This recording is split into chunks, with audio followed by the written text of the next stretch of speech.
Nous allons voir maintenant un nouveau chapitre sur tout ce qui va concerner cette fois-ci les éléments. Donc on a vu une première étape, c'est de bien définir toutes les tables.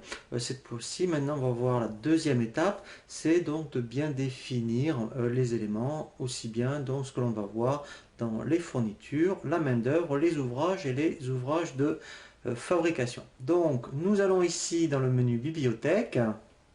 Et on va voir ici donc différents tutoriels pour créer à la fois ce qu'on appelle les fournitures, main-d'œuvre, ouvrages et ouvrages de fabrication, sachant que la finalité du logiciel est de définir des ouvrages.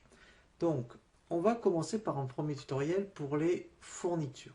Donc, au niveau des fournitures, eh bien là, effectivement, donc par exemple, si je suis dans une activité de plomberie, donc les fournitures, hein, ça peut être toutes les petites fournitures, comme des fournitures plus importantes, hein, comme une baignoire, un robinet, par exemple. Hein.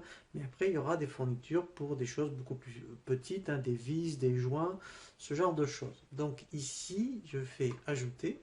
Je vais donc commencer par la fourniture. Ici, donc, je vais commencer par quelque chose de simple, hein, par exemple le baignoire.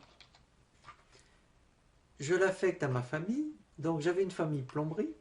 Et là, l'intérêt, c'est que tout ce que j'avais défini dans la famille plomberie, il va me l'affecter. Donc là, je mets oui. Donc, ici, eh bien, d'ailleurs, je vous le conseille, c'est de mettre un descriptif commercial. Et ici, vous avez un descriptif technique qui n'est que pour vous. Donc ça, c'est intéressant quand il y a plusieurs personnes qui doivent faire des devis, par exemple, et qui ont besoin d'informations techniques sur un élément. Eh bien, ils auront les informations ici.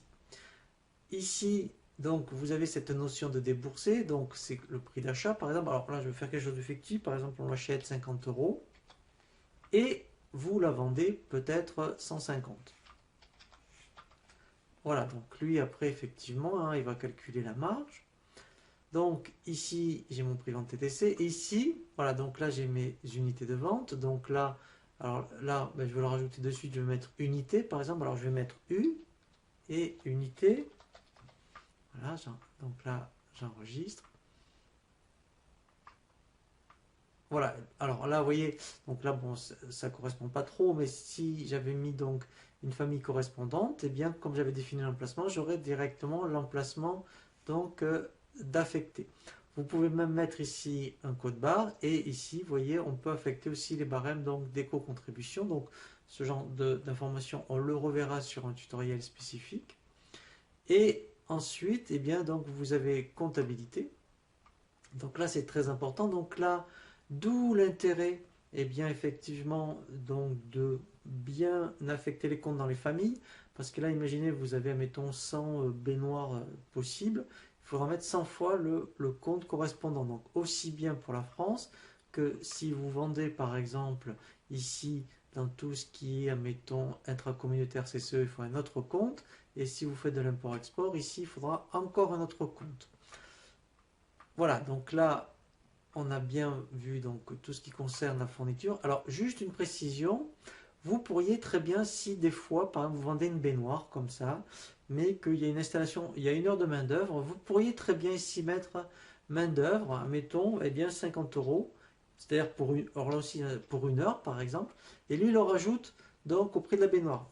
Mais au niveau du devis, il n'y a que baignoire qui apparaît, mais il y a une heure de main-d'œuvre intégrée.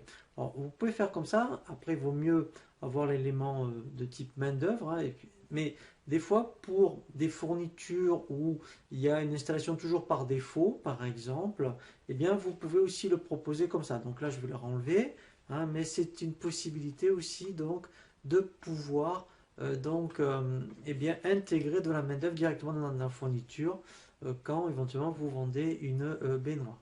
Donc là, après, j'enregistre hein, une fois que j'ai terminé donc ici mon élément de type fourniture. Hein. Voilà, donc là, en fait, eh bien, il faudra créer toutes les fournitures hein, que vous vendez. Alors, et effectivement, hein, même s'il y a des petits, que je pense surtout aux vis, aux joints, ce genre de choses, eh bien, que sur le devis, ça n'apparaît pas. parce que c'est tellement petit, mais que c'est quand même intégré dans vos prix de vente, eh bien, il faudra les créer parce que vous verrez que dans les ouvrages, vous allez indiquer, quand on écrira un ouvrage installation baignoire, on dira tout ce dont on a besoin.